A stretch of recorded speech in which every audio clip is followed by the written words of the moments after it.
السلام علیکم ورحمۃ اللہ وبرکاتہ نحمدہ ونصلی علی رسولہ الکریم اما بعد فاعوذ باللہ السمیع العلیم من الشیطان الرجیم ربی اشرح لی صدری ویسر لی امری واحلل عقدۃ من لسانی یفقہوا قولی۔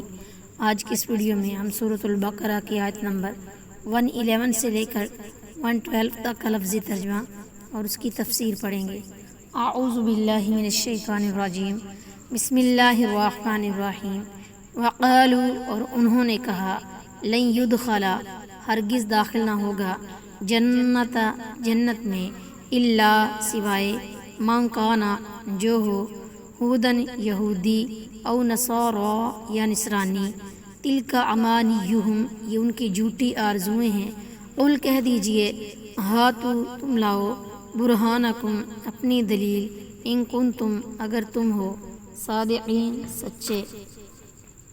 اور انہوں نے کہا جنت میں ہرگز داخل نہیں ہوں گے مگر جو یہودی ہوں گے یا نصارہ، یہ ان کی آرزویں ہی ہیں۔ کہہ دیجئے، لاؤ اپنی دلیل اگر تم سچے ہو۔ آیت میں ایک لمبی بات مختصر کر دی گئی ہے۔ انہوں نے کہا جنت میں ہرگز داخل نہیں ہوں گے مگر جو یہودی ہوں گے یا نصارہ، یہ ان کی آرزویں ہی ہیں۔ کہہ دیجئے، لاؤ اپنی دلیل اگر تم سچے ہو۔ آیت میں ایک لمبی بات مختصر کر دی گئی ہے، یعنی یہودیوں نے کہا کہ جنت میں ہرگز داخل نہیں ہوں گے مگر جو یہودی ہوں گے، اور نصارہ نے کہا کہ جنت میں ہرگز داخل نہیں ہوں گے مگر جو نصارہ ہوں گے، کیونکہ ان میں سے کوئی فریق بھی دوسرے کی جنت میں جانے کا عقیدہ نہیں رکھتا تھا۔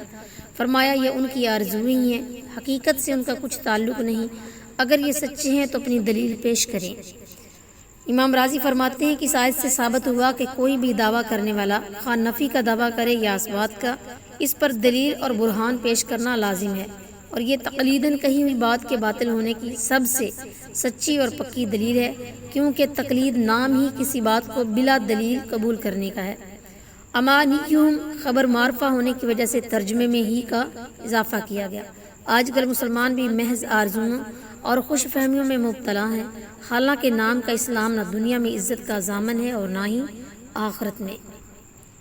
بلا، کیوں نہیں، من، جس نے، اسلم، جھکا دیا، وجہہ، اپنا چہرہ، اللہ، اللہ کے لیے، وہوا، اور وہ، محسن، نیکوکار ہے، فلہ، تو اس کے لیے، اجرہ عند ربہ، اس کا اجر اپنے رب کے پاس ہے، ولا، اور نہ ہی، خوف، کوئی خوف ہوگا، علیہم، ان پر، ولا ہم، اور نہ وہ، یحزنون، غمگین ہوں گے۔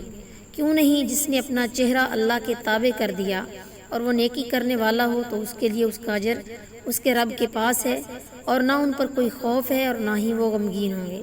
یعنی جنت میں جانے کے لیے کسی گروہ کا فرد ہونا کافی نہیں، بلکہ اس کے لیے دو شرطیں ہیں۔ ایک یہ کہ اپنا چہرہ اللہ کے تابع کر دے، چہرہ تابع ہو گیا تو پورا جسم تابع ہو گیا، کہ جو عمل کرے اسی کے لیے کرے، کسی دوسرے کا اس میں دخل نہ ہو۔ دوسری یہ کہ وہ عمل حسن یعنی نیک ہو، دوسری بات یہ ہے کہ وہ عمل حسن یعنی نیک ہو، اس کی طرف اشارہ وہو محسن کے ساتھ ہے۔ نیک عمل وہی ہے جو قرآن و سنت کے مطابق ہو۔ پہلی شرط نہ ہوگی تو منافقت اور ریاکاری ہے، دوسری نہ ہوگی تو بدعت اور گمراہی ہے۔